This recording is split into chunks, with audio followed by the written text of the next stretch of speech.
Chapter 8. Duke figured 2 weeks was long enough to grieve. He chose to interview the girl, Ricky, whenever he could get her away from her parents. He convinced Scout to come with him, since she made the mistake of telling him she'd met the victim at the theater and had a nice conversation about the horror sequel. "Plus," Duke said, "girls stick together." Jaren refused to come along, stating he was too busy. Scout wished she'd thought of that too. She and Duke found Ricky in a bookstore, sitting in a chair and reading. Scout admired the girl. She admired anyone who liked reading. Duke sat in a chair next to her and pretended to read a book of his own. Scout sat in a chair across from them and stared in a different direction with her legs crossed. Ricky didn't seem to notice them. Duke looked at Scout, tilting his head in Ricky's direction. Scout waved him off, understanding. "Excuse me," Scout said quietly. Ricky looked up and stared at her for a moment before recognition crossed her face. "I remember you," she said. "You work at the theater, right?" "That's right," Scout said with a smile. "I love coming here on the weekends, before work. I didn't recognize you until a second ago. I heard about what happened." She stopped talking for a moment, a respectful pause. "I'm sorry." Ricky, who had been smiling, suddenly frowned. "Thank you." "I saw that you were upset that night," Scout continued. Ricky nodded. "My ex, Tony, texted me before the movie." "What did he say?" Ricky looked around, stared at Duke for a moment, and then leaned forward, closer to Scout. "I don't really want to talk about this." "I'm sorry. I didn't mean to be so nosy. I just wanted to make sure you're okay. It's not every day I meet another girl who loves horror movies as much as I do." Ricky smiled another genuine smile. "That's sweet of you. Thank you. If you ever want to get a coffee someday, or something, that would be cool with me." Ricky nodded. "Sounds good to me, too. Here's my number."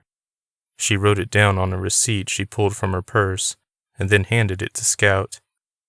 "Call me sometime." She got up and left. "Oh my God," Duke said with a laugh. "That was awesome." "What are you talking about?" "Getting her number, so you can interview her." Scout sighed. "I didn't ask for her number." "But you offered to hang out. We can use that." "You're such an asshole." Scout got up and left. Duke ran after her. "Come on, man. Don't do this to me." "I'm not a man, and what am I doing to you exactly?" "You're totally fucking with me. You know how much this movie means to me." She shook her head. "This isn't about you. It's about that poor girl. You shouldn't even make this movie." "Oh, come on!" he shouted, causing a few customers to look at him. He lowered his voice. "Did you not see the way people reacted at the premiere? Everybody hated my movie. This movie, however, will really catch people's attention." "For the wrong reasons." "For the right reasons. The movie will be timely and informative. Everybody will know what really happened. Everyone knows what happened. Ricky's ex flipped out and tried to kill her. There has to be more to it. I want to be the one to tell everybody." "Jesus Christ." Scout threw her hands up in exasperation and left the store. She told Jaren about the ambush once she got home. He was, once again, playing his video game. He shook his head. "Dude," a boy said from the game, "play and stop talking." Scout heard him from the TV's speakers, along with random chatter from Jaren's teammates. Jaren focused on the game. Freaking Call of Honor. "Are you going to call her?" he asked Scout. "Maybe, but not for Duke's movie.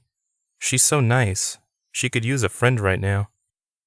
"What are you doing for the 4th? "Going downtown with Taylor and Gina." "Seriously?" Scout looked at him. What?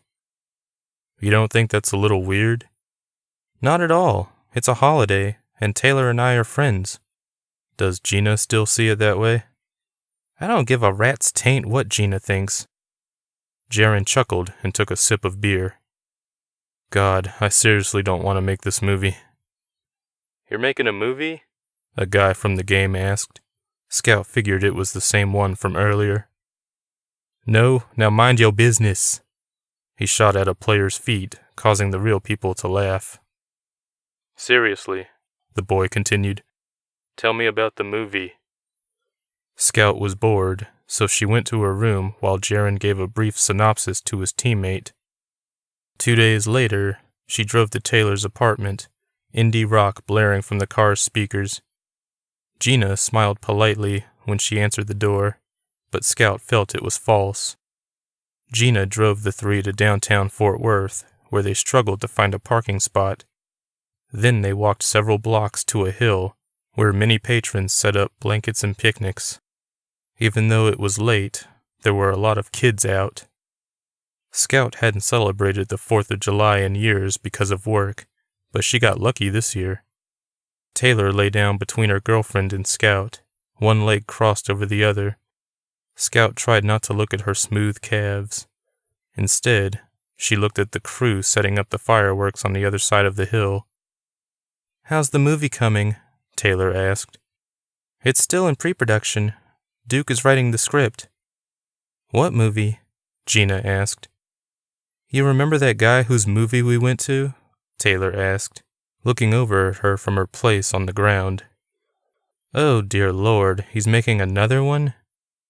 Taylor laughed so hard, a few people turned to look. Scout smiled and nodded. Scout says he's making another one based on something that happened recently. Somebody should tell that boy to just stop, Gina commented. I'm thirsty, Taylor told no one in particular. There's a soda vendor near the parking lot, Scout replied. Taylor rocked back and forth until she was on her feet. Then she walked down into the lot and out of sight. The sun was down. Scout glanced at Gina. Gina was staring at the lot, probably looking for her girlfriend. Can I ask you something? Gina said, still facing away from Scout. Sure.